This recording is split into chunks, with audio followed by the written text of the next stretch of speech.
人直言。是很严重的外交事故吗？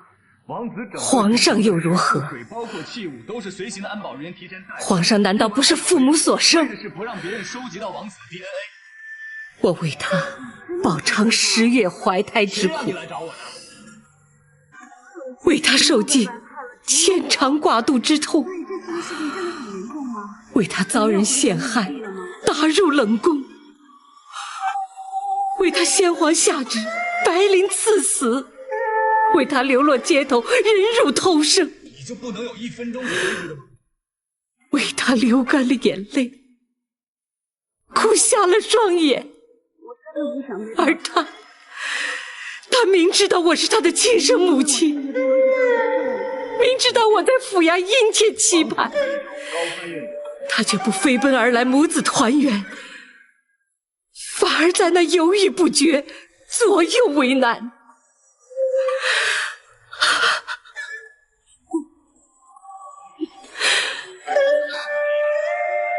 此情此景，怎么不叫人痛心疾首？老身又怎么能够原谅他呢？儿臣该死，让母后饱受折磨，儿臣罪该万死。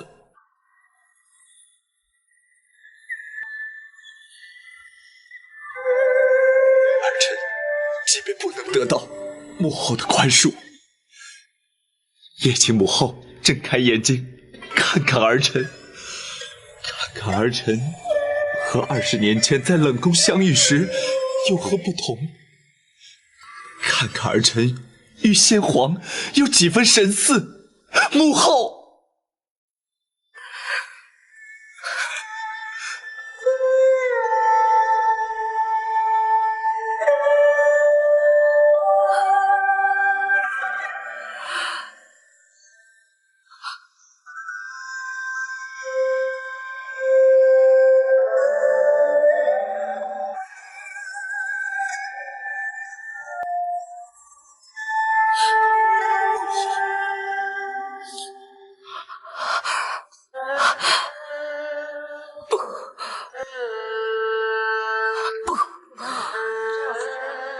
不能就这么简单，倘若就这么轻易的饶恕你，普天之下为人父母者，又怎么敢生儿育女？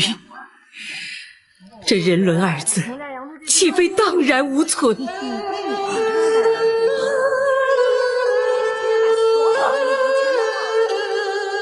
皇嫂，你要如何才肯认他？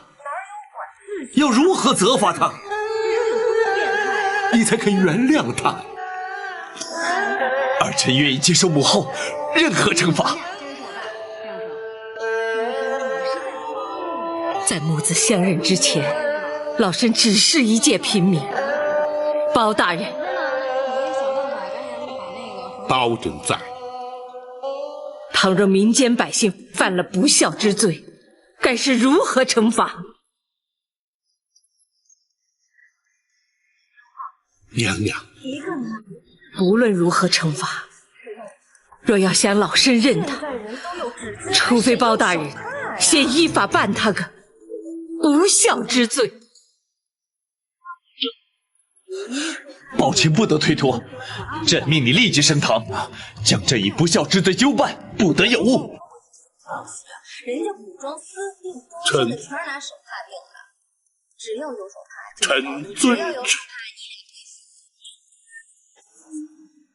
皇后微信要还给你啊，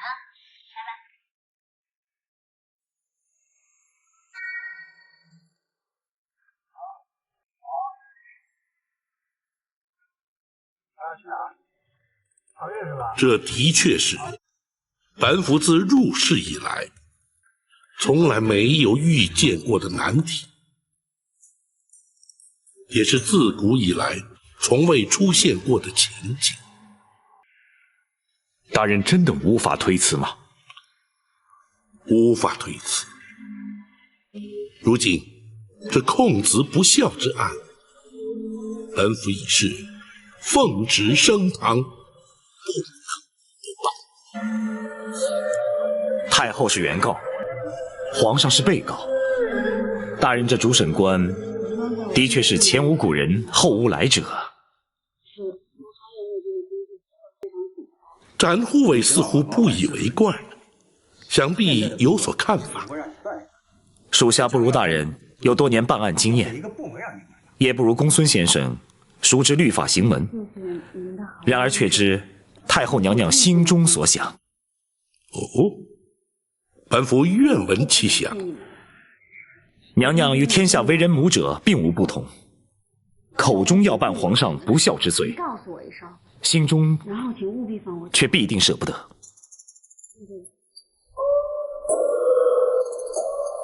学生明白了，大人何不由此处着手？只要对皇上略有薄惩，那太后也就不会予以追究了。本府已有应应之策。王朝马汉，在。传令升堂。是。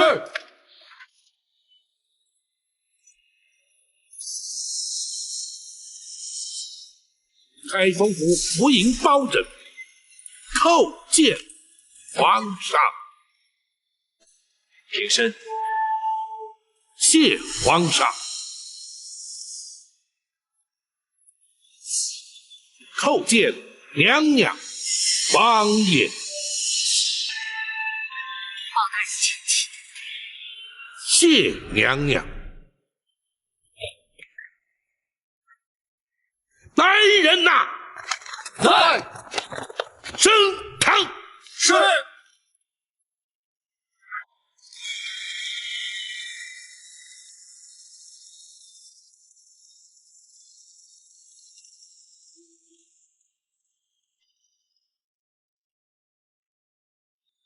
臣服今日，奉皇上圣谕，审皇上不孝之罪。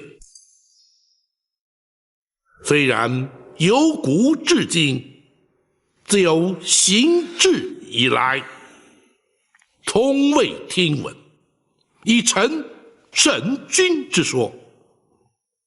然而，王子犯法与庶民同罪，律法之前无贵贱之分。本府便以大宋律例论罪判刑。公孙先生，学生在。若依本案实情，该当何罪？该判何刑？回大人，弃亲不养，知亲不问，遇亲不认，事亲不孝，一律可判拘禁、处役、罚银、杖击之刑。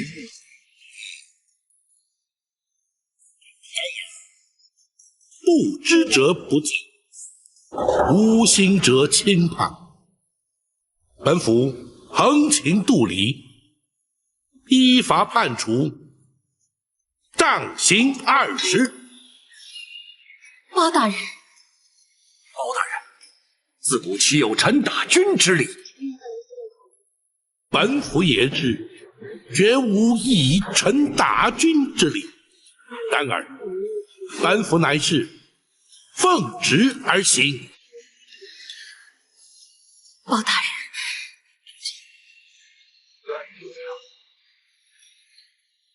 皇上，无妨，包卿，你就依法行刑吧。臣遵旨。来人呐！在。为皇上宽衣脱袍。是。不得无礼！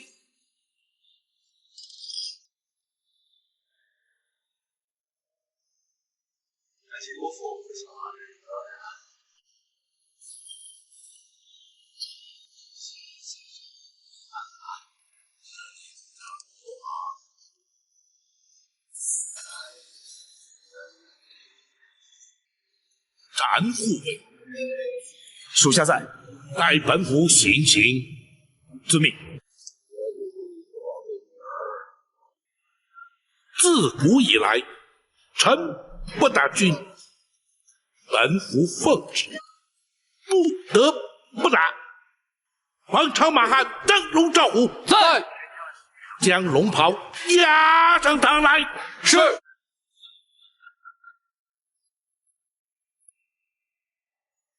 如今，本府仗打龙袍，如同打军。在一起谈古说今啊，才是正事儿呢。行刑。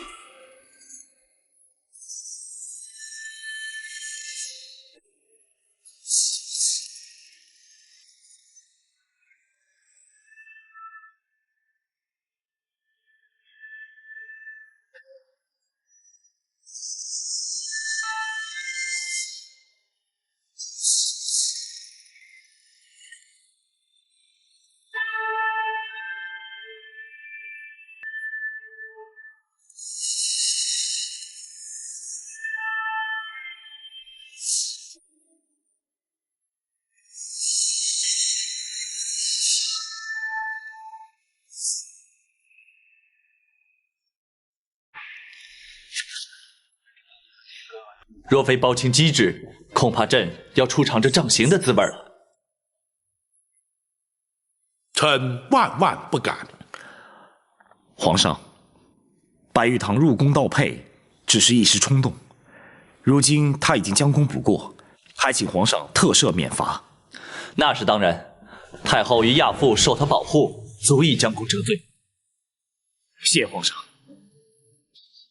如今幸得母后相认，其实真正该赎罪的应该是朕。回宫之后，朕立刻下诏罪己，让天下臣民百姓以朕为戒，恪守孝道。好，皇上能以仁孝治国，是乃朝廷之幸，万族之福啊！还有那寇珠、秦凤和于中，朕要为他们建碑立祠，以彰忠义之风。皇上圣明。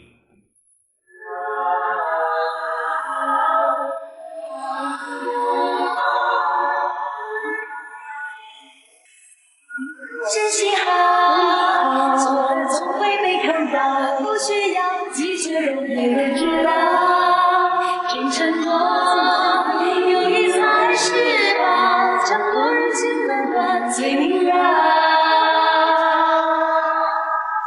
现在将谁杀过胭脂墨彩，怎会好心？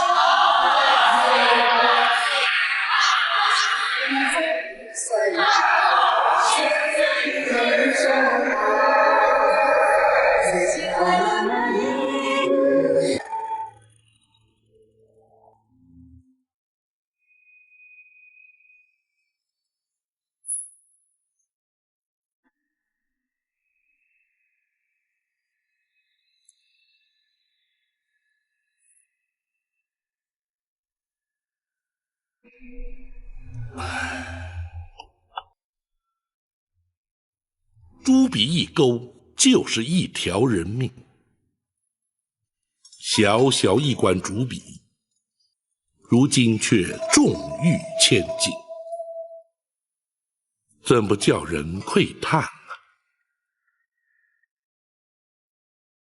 大人，秋决乃是朝廷规制，地方上呈报死囚名单，由大人勾决也是行之有年。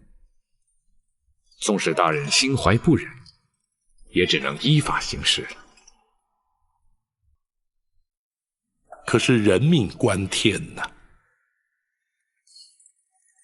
死囚罪证皆是并案呈报，学生也曾反复查看，的确符合死罪刑责，并无冤案。话虽如此，仍需再三查证，不容有半点疏失。大夫职守事小，而草菅人命事大，实在不可不慎。是，大人教训的是。就拿孙强一案来说吧，想必公孙先生记得此案。学生记得。大人说的是商州马军士兵孙强犯下抢夺民财一案。依法而论，军人抢夺乃是唯一死罪。况且人证物证俱全，孙强也当堂画押认罪，并无冤屈才是。表面看来确实如此，然而公孙先生可还记得商州马军指挥是何人？是沈让。当年他在全军马术竞技中夺魁，还是大人向皇上保举，才派任官职的。不错，沈让以武举进士及第，在马军司等候分派补官多年。本府不忍见如此将才埋没，于是利用他夺魁之际，向皇上力保，派任边关守将。而他在5、6年之间立下战功无数，升任商州马军指挥，也算是不负大人提携之恩了。不仅如此，他一向治军慎言，又怎会容许部属犯下抢夺民财之罪？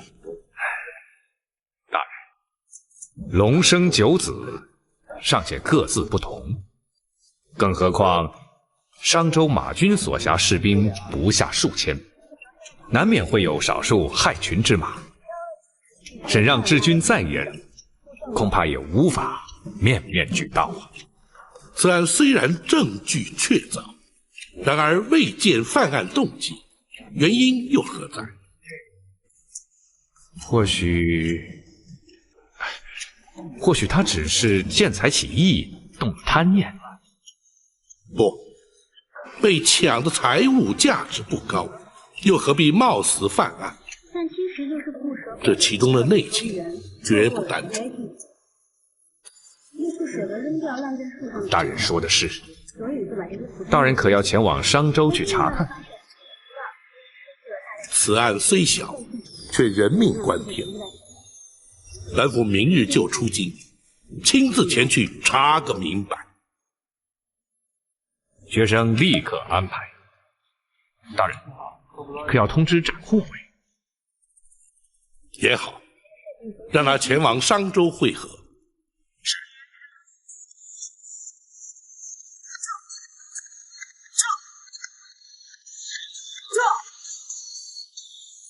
哎呀！给我绑起来！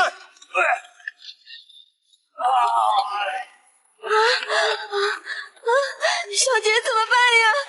小姐，小娘们儿，给我出来！小姐，小姐，小姐，你出来！过来你！放开我！你要干什么？去你的！你出我！去！小娘们儿，你这是玩儿？哎呀，咱们快活快活！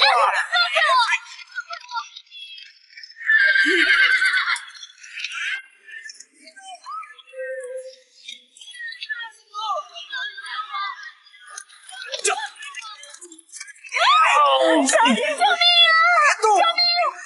来，抓住他！来，小美人儿！救命啊！快点啊！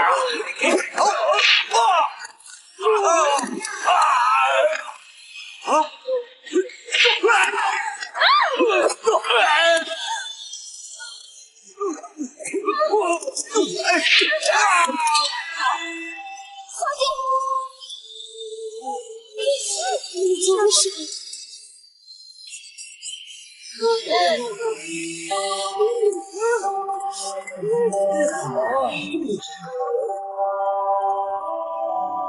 么样啊？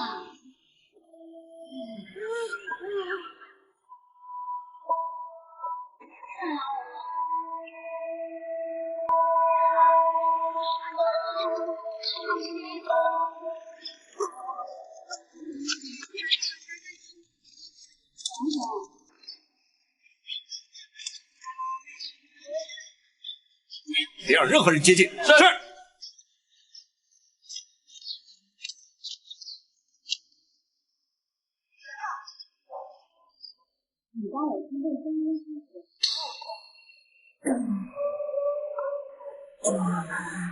商州知州李全参见包大人。李大人免礼。谢包大人。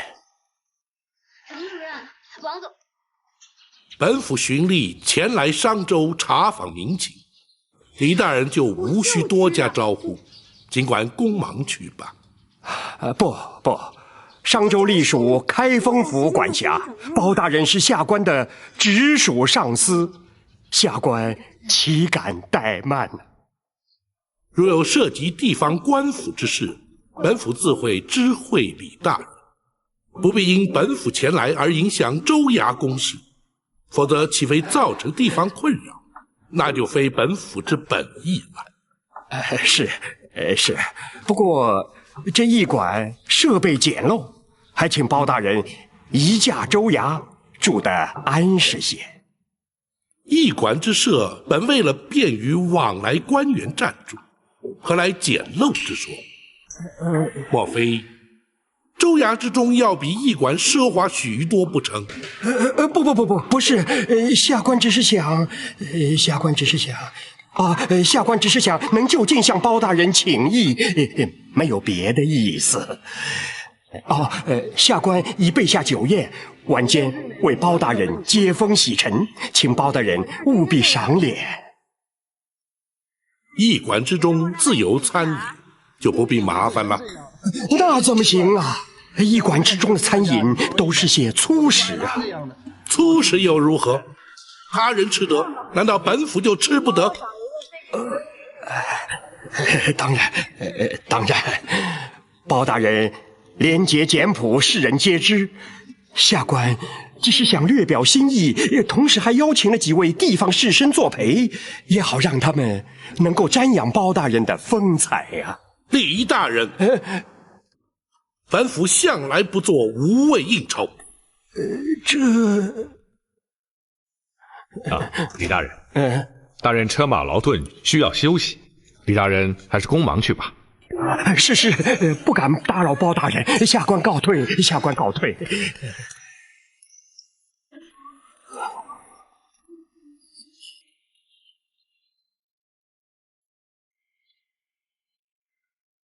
哼，地方官吏竟有如此陋习。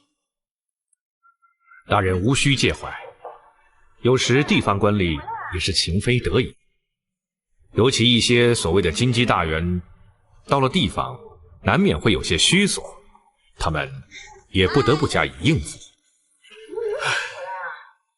上行下效，奢靡成风。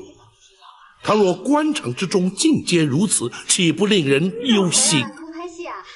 别提了，我就是在天台。大人因何不像李全提及孙强一案呢？老娘可是早不急，待张龙赵虎打探出孙强的行事为人、身家背景之后再提不迟。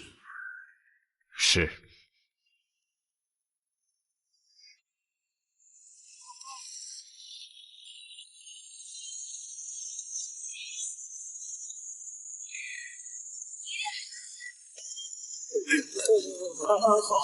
走，快走！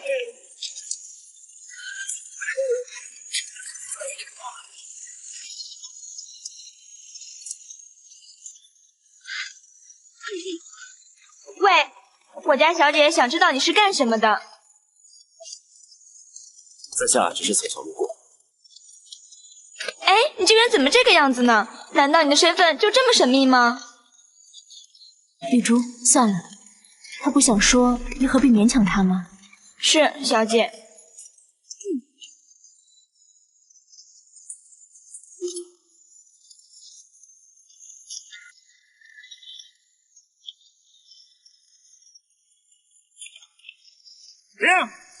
你们是什么人？为什么驾着我家小姐的马车？喂，我们在这里。见过小姐。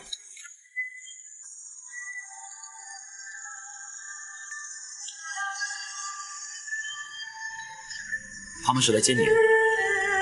是。那就没有在下的事了。谢谢你救了我们。路见不平，拔刀相助，理所当然。告辞。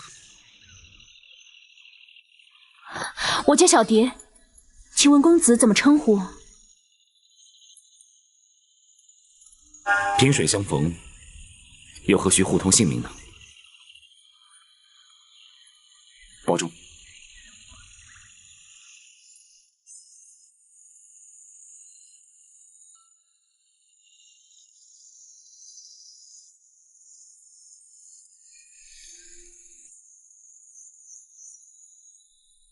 保重。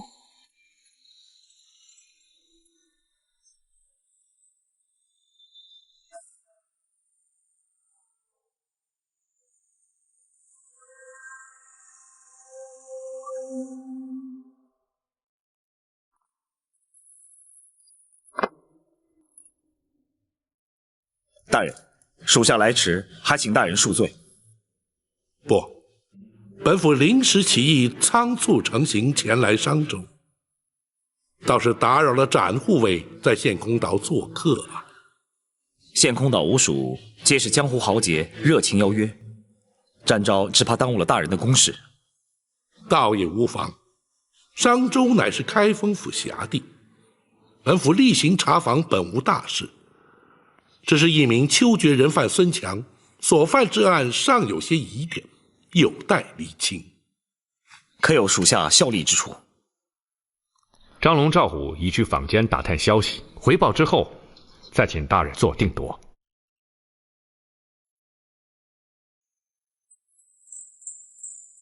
启禀大人，你二人查探的如何？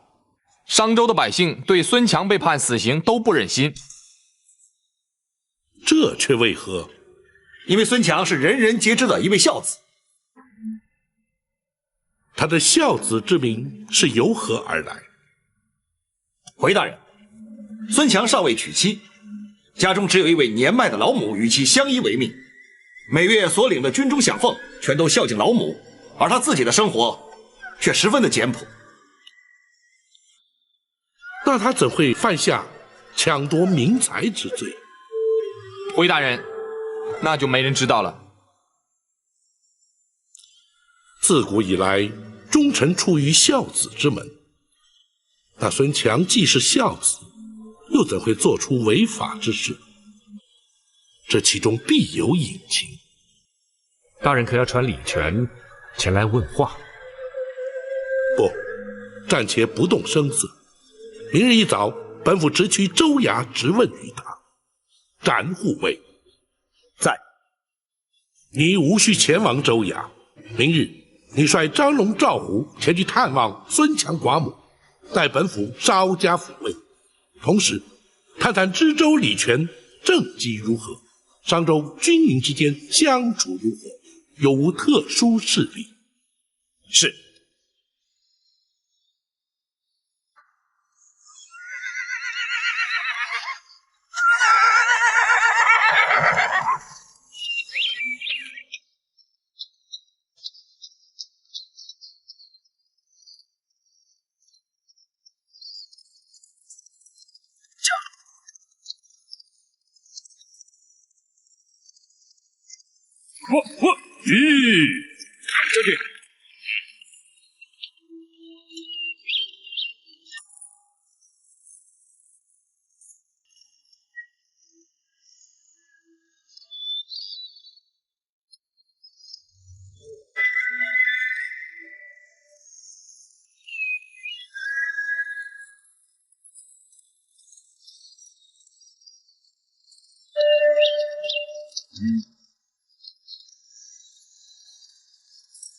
将军，将军，小姐已经回府了。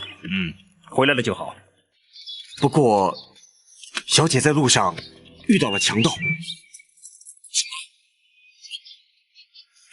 将军放心，小姐安然无恙。这丫头就是不听话。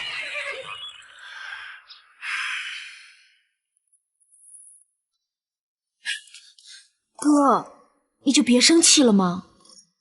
我说要派一队官兵陪着你，你就是不肯，现在果然出事了。你说我能不生气吗？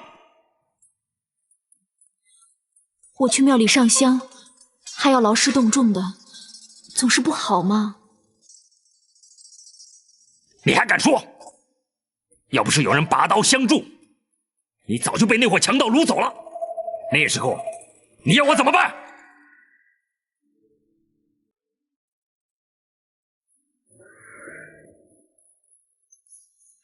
那个救你的人是谁？住在什么地方？我要去好好谢谢他。他没有留下姓名。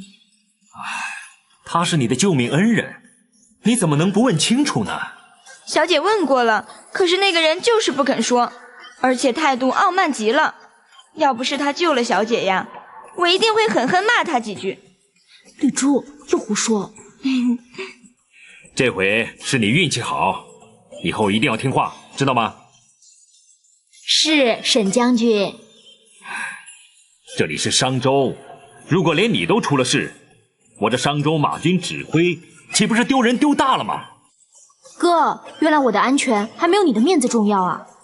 胡说，我们兄妹啊，在这世上再没有别的亲人了，你当然是最重要的了。我当然知道，我是故意逗你的。哼，你这丫头！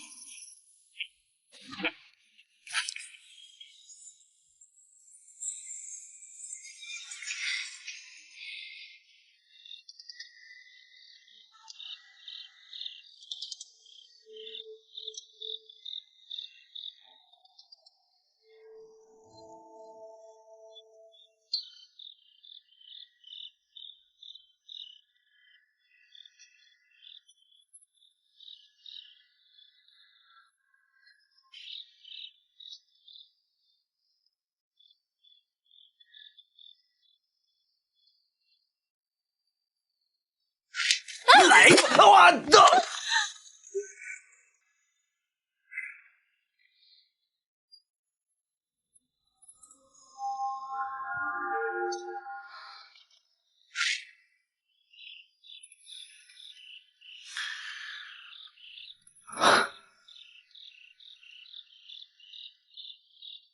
展护卫，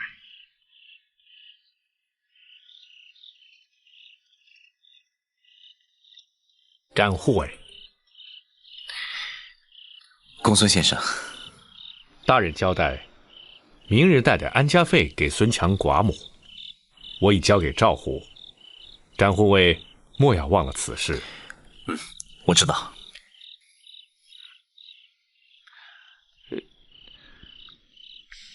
展护卫可是心中有事啊？我没事。公孙先生，早点休息吧。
唉，连个性命也不留下来，这不是要把人给急死吗？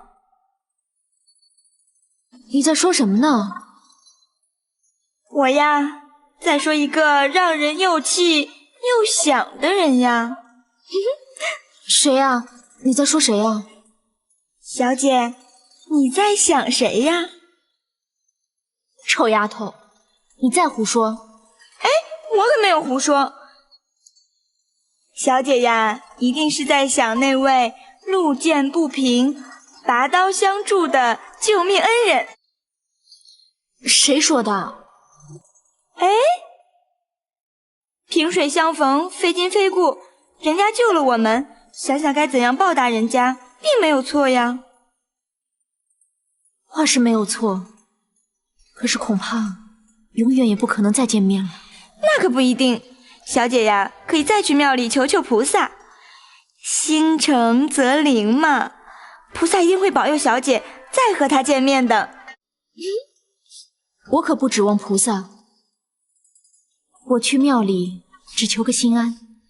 要不可以换个地方？换个地方？什么地方啊？让有情人终成眷属的月老祠。臭丫头，看我不打你！不说不说。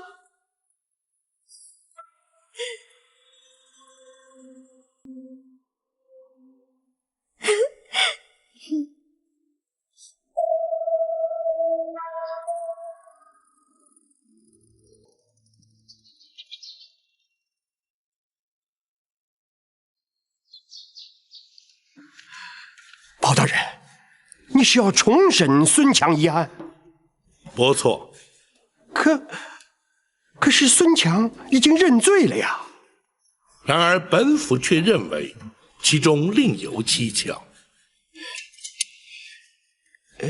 那包大人是要下官重审？当然，此案发生在商州，你身为商州知州，职责所在，当然由你来审。然而，本府却要随堂听审。啊，这怎么？难道本府就听不得？不，下官不敢，这只是一桩小案，怎敢惊动包大人亲临公堂呢？住口！人命关天，怎可说是小案？难道在你李大人的眼中，那孙强一条性命就如此不值一顾？不，下官不是这个意思，下官是说，李大人，既然没有草菅人命之心，何不就以大人之命重审此案？是，那是当然。不知包大人要何时重审？那孙强可是关押在州衙大牢之中。正是。那就即刻升堂。本府倒要看看你这商州知州是如何审案，如何判刑。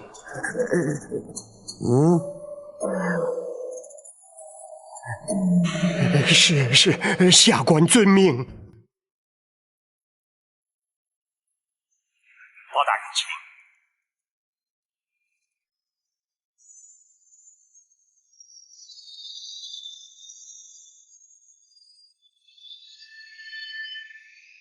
包大人，下官是否可以？李大人请。是。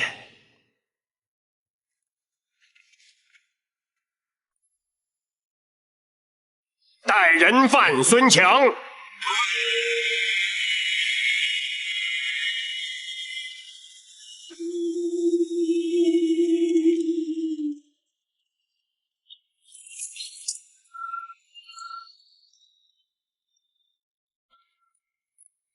孙强叩见大人。孙强，你犯下抢夺之罪，你可认罪？小人认罪。你身为军人，抢夺他人之财，那是死罪，你明白吗？小人明白。本州依法判你死刑，呈报开封府勾决之后，于秋后处决。你是否还有话说？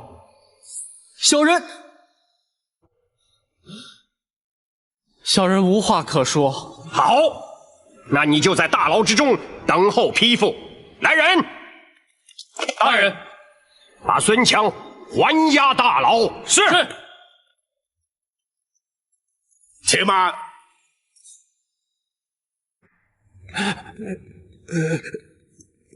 包大人，下官是否审错了？对错与否，姑且不论。李大人为何不问？他为何犯下强夺一案？怎么？难道李大人认为不该问吗？该问，下官立刻就问。孙强，你为何要抢人财物，还不从实招来？回大人，小人家中有高龄寡母，没钱奉养，所以才出此下策。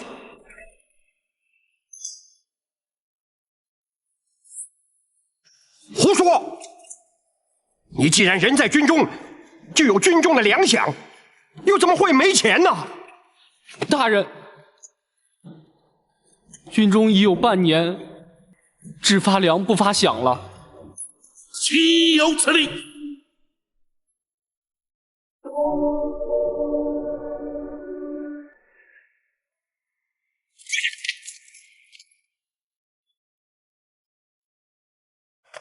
孙强，军中怎会有半年之久有粮无饷？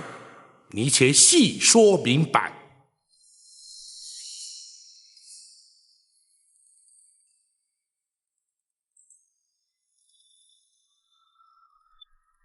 孙强，你可知本府是谁？回大人，小人不知。本府乃是开封府府尹包拯，你可曾听过？是包青天，包大人。不错，本府行事为人如何，想必你应该清楚。有话你尽管直说，有本府在此，谁也不敢为难于你。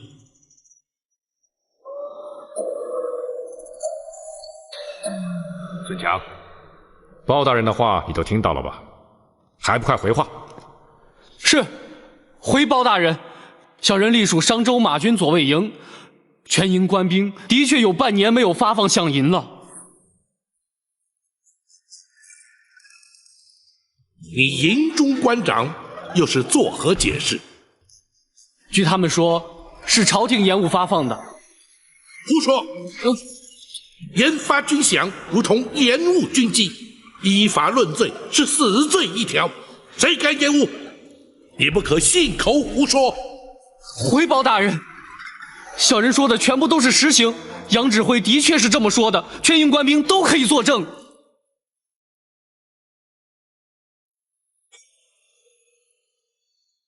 李大人，下官在。这杨指挥是何许人？平日官评如何？回包大人，此人名叫杨豹。至于官评嘛，军防之事，下官实在是不便过问，所以如此说来，你是毫不知情了。是啊。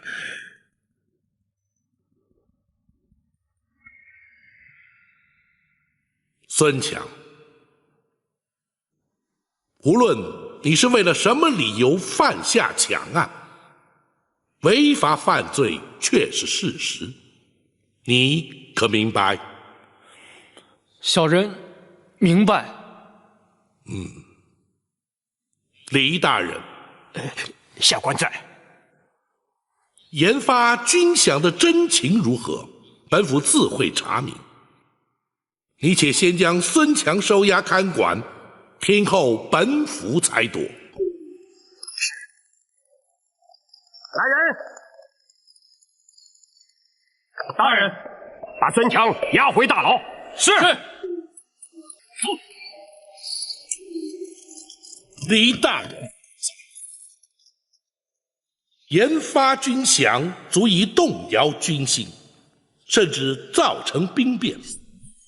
如今恐怕更不是你口中所谓的一桩小案了。是下官一时失察。你身为地方父母官，怎可如此草率办案，轻贱人命？倘若因你草草结案而造成巨祸，你又该如何担待？而俸而禄，皆是民脂民膏，如此蛮憨糊涂，你又有何颜面上对朝廷，下对百姓？下官知错了，请包大人惩处。你是否失职，本府暂不追究。你且通知杨宝，让他明日此时前来州衙，本府要当面问话。是，下官遵命。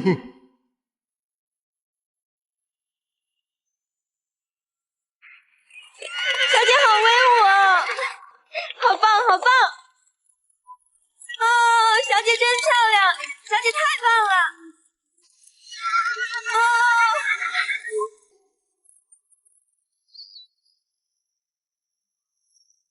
小姐好威武哦！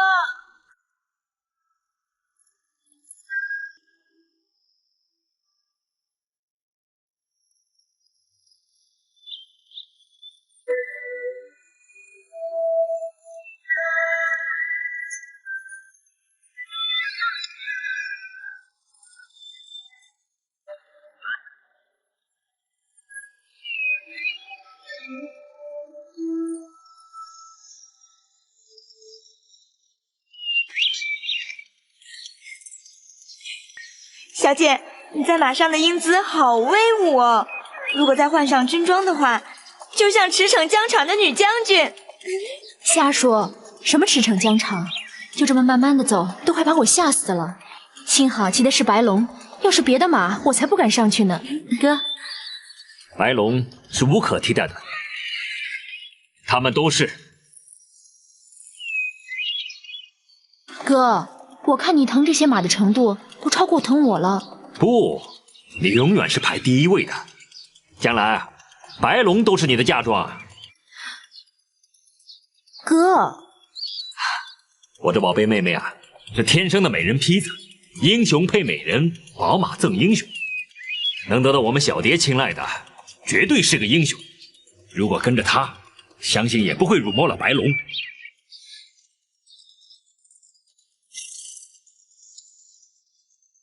哥，瞧你说的，好像一般人在你心目中还比不上那些马。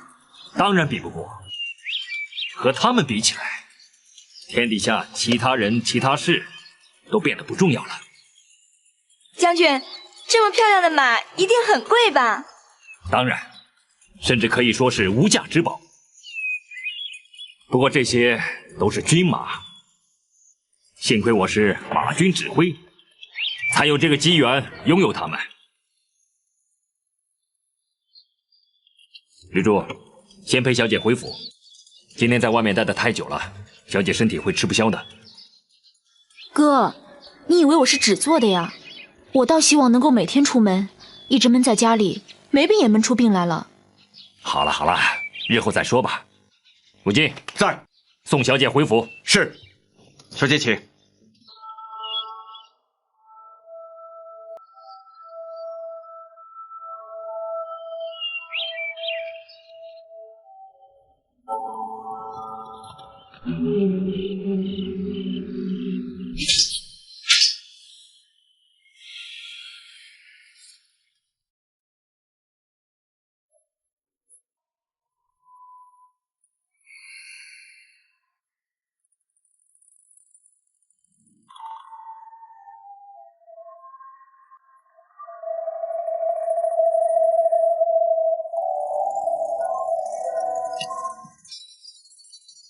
这把刀跟了我一辈子，在战场上也不知道饮了多少敌人的鲜血。当年武进就是将军这把刀的手下败将。你的武功已经不差了，一般人也不是你的对手。可是遇上将军，就不行了，否则武敬也不会从一个响马追随将军来到军中。我是舍不得你一身好武功，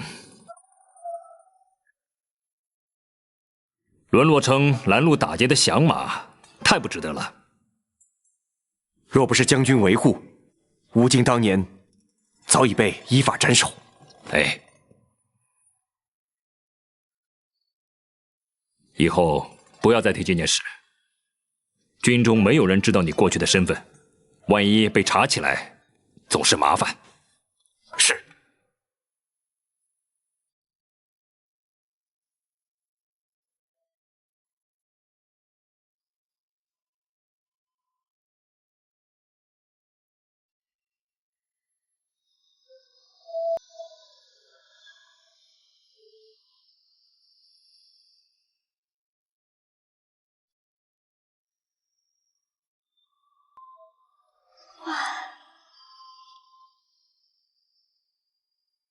哇，真漂亮呀！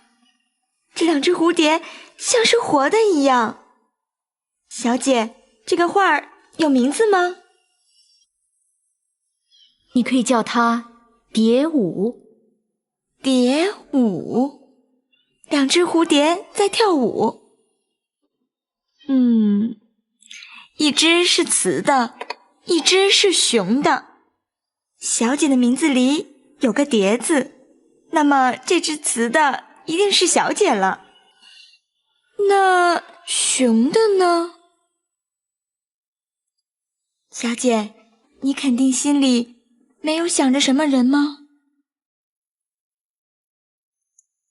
绿珠，你又来了。这也没什么嘛，男大当婚，女大当嫁，说不定再过几年我也会想呀。绿珠，你这丫头还真不知羞呢。小姐，其实那个人真的挺不错的，武功又好，又肯帮主人。小姐可以向将军说说，让他到军中闯出一番事业来。只怕人家还未必肯做官呢。不做官也行，就让他做姑爷吧。绿珠，小姐跟他真的很般配嘛。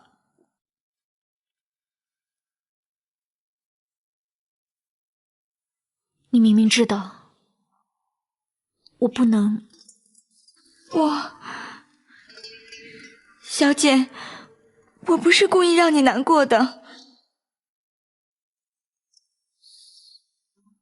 算了，没关系。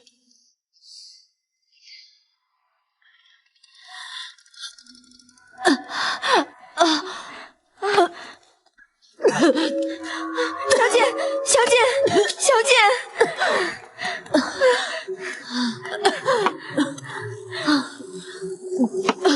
小姐，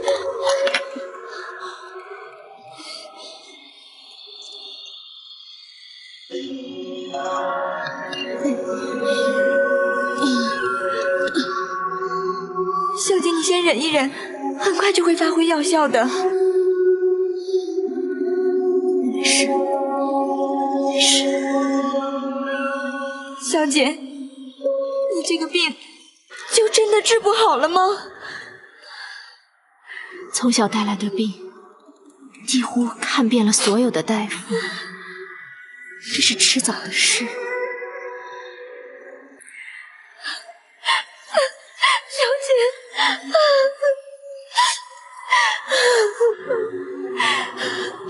傻丫头，你哭什么？大夫说我能够活到今天已经很不容易了，你还有什么好哭的？老天爷简直太不公平了！没有什么不公平的，我有那么一个疼我爱我的好哥哥，还有你一直陪着我，我现在活得很快乐。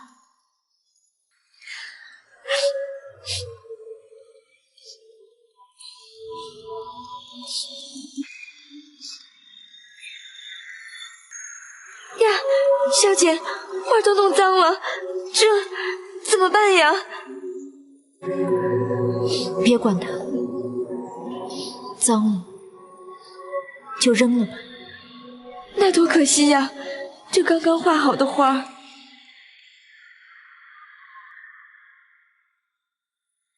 你看，2只蝴蝶只剩下1只了，消失的那只就是我。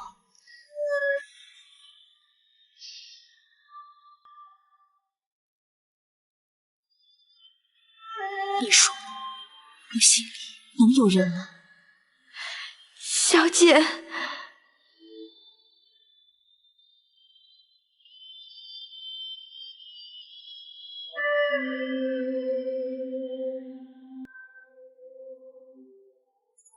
下去吧。是。